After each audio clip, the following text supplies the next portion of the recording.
Ho, ho, ho.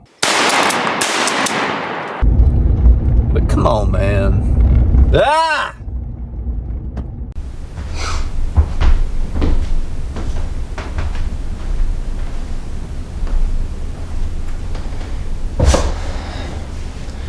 Welcome to another episode of Greater Pursuit Therapy, where we never settle to get your mind right. Eli Odom, what seems to bring you in today? I have that deep loss, like you just broke up with your girlfriend of 2 years, and I don't know how to get over it. Well, tell me a little bit more about what you're going through. What is this loss that you're talking about? Well, hunting season's ended. So like for 4 months I could any given weekend just go hunt, and now I just can't. And how does that make you feel? Empty. Like September 30th to January 31st. You remember September 30th? That was the day that was our first sit, and we didn't think we were going to see anything at the new spot, and that doe came out. As you can see, it didn't take long for the first deer to find the new spot. Wilson, I hope your crosshairs are right on target.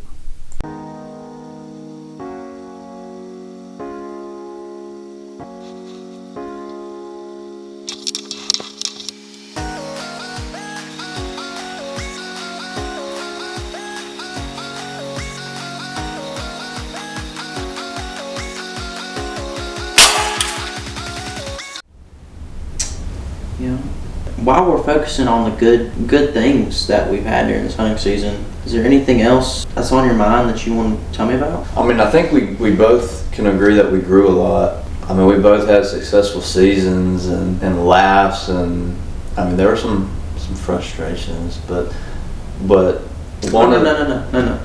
Let's dive deeper right in there. You said frustrations. Can you give me some examples of kind of what's been in your mind as far as what's being frustrated with during hunting season? I mean, you see everybody on social media, and they're all popping these photos of ducks and deer and big bucks, and like we just had to work so extra hard. Like it never came easy to us. So, can you give me some specific examples of times that you're thinking of? I mean, ever since the beginning, I mean, we went like 7 hunts without seeing a deer. 7 hunts. We try to get on some ducks, and we can't even see them. We had no water. We've had inches of rain since the last time I was in here, and I was thinking, surely there's a couple inches of water in the hole. Well, there's not. No water in the duck hole. I mean, there's been plenty of times at the lake house I didn't even take my gun off the safety. Man, that one time was right after New Year's, and I had a big 150 shot out from under me. Oh, that made me. That still frustrates me. Tell me a little bit more about that. Well, I'm sitting there, the deer chasing like crazy. I mean, they're chasing behind me, they're chasing in front of me. I've got 15 long-bearded turkeys in the woods behind me, scratching in the leaves, and I look over and I see this man walking to me, and then all of a sudden, bow, bow. What just happened? Oh, somebody shot the deer that was 60 yards away from me. I am so extremely dumbfounded. That would have been the biggest deer I'd ever shot, and dadgummit, and shoots the dang deer that I'm trying to shoot. But come on, man. Ah!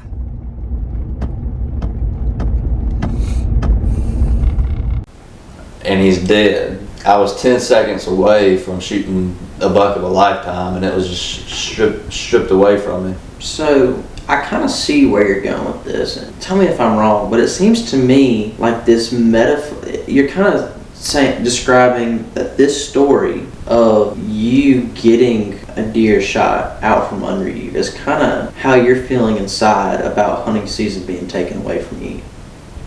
You're good. Well, I've helped many a hunter along the way. So. That buck was taken away from me. I pull up to the duck call. I've hunted all season on the last day of season. Hadn't had any problems with people, and there's 7 trucks there, and I can't duck hunt on the last day of the season. Yeah, but on the bright side, we've had some great memories duck hunting that hole this year. We did go in there not expecting to see anything, and then we have ducks fly in our face.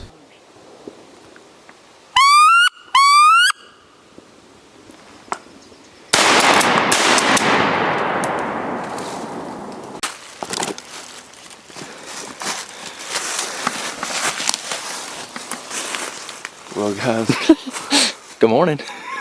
good morning. And I don't want to say that your feelings are invalid, but at the same time, we did shoot some gad balls out of that hole as well.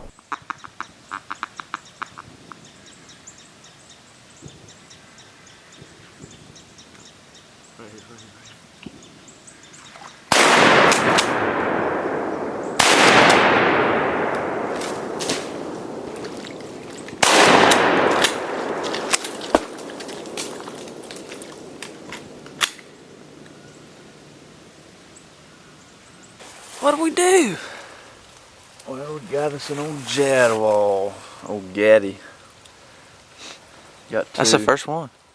So, as much as it was a tough season, there were plenty of really great moments sprinkled in there. Would you agree?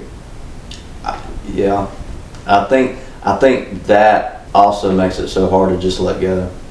Mm.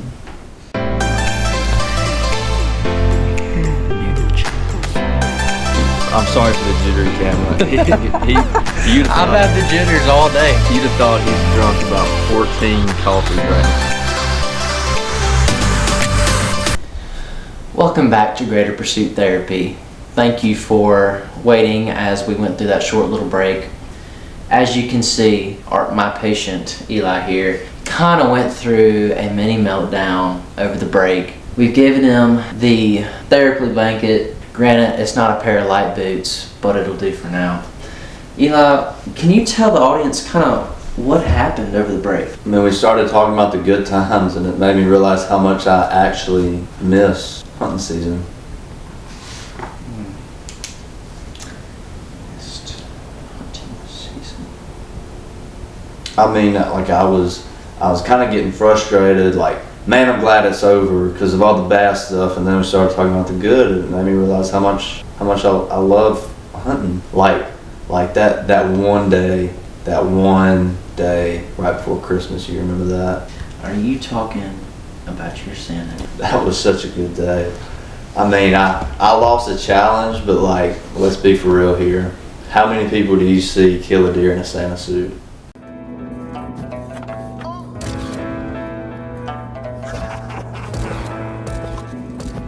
Man. Oh, oh, oh.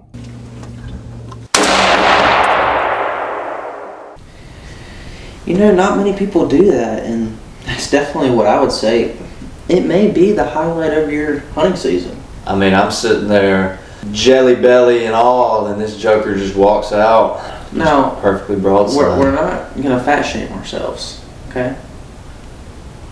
Tell me a little bit about some of the challenges with your Santa deer. Well, first off, I had to see a deer to shoot, but the big thing was it was a solo hunt. Trying to load him up by myself, I just had to grow up and be a man there for a second. Now, after trying to attempt to take pictures by myself, I now get to load him up by myself.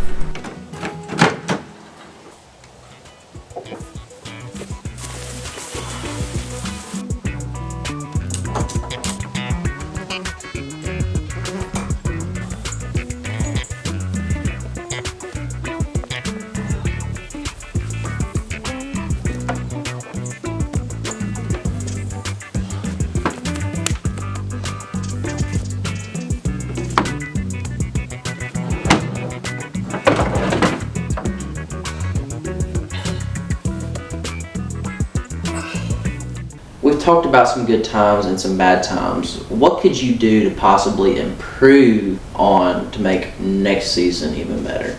is there any particular mistakes that stand out in your mind that you're going to learn from and improve on next year? I mean, I think the biggest thing that any deer hunter can say is they just weren't in the woods enough. You gotta be in the right place at the right time. If you're limited to your time, you're just not going to be there. But it's like you said in your buck video, as time goes on and you just get older, you understand the season, you understand the deer, you understand how everything works a lot better, and you just know how to work the land better. That deer you had was a good deer. He was.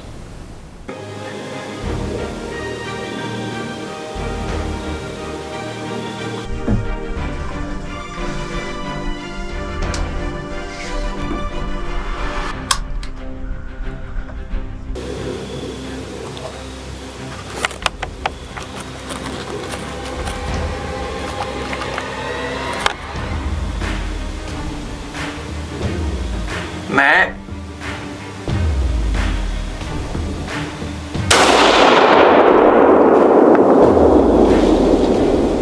And now, a word from our sponsor, Mossy Oak Bottomland, where if you want a turkey, you wear Mossy Oak Bottomland. Well, after our final break, we're back here with Greater Pursuit Therapy here with Eli. He has taken off the therapy blanket. I think we're in a better spot today. Any closing thoughts before I send you out for this week? Guys, even though deer season and duck season are now over, the real season is about to start.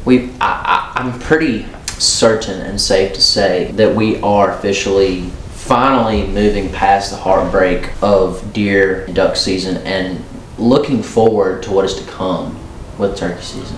I think that's the real season every true hunters look forward to. So with that being said, find us on YouTube and TikTok. Hit us up, DM us, follow the page, comment, subscribe, and I'm sure this won't be our last Greater Pursuit Therapy. So with that being said, thank you guys for watching. never settle, keep pursuing.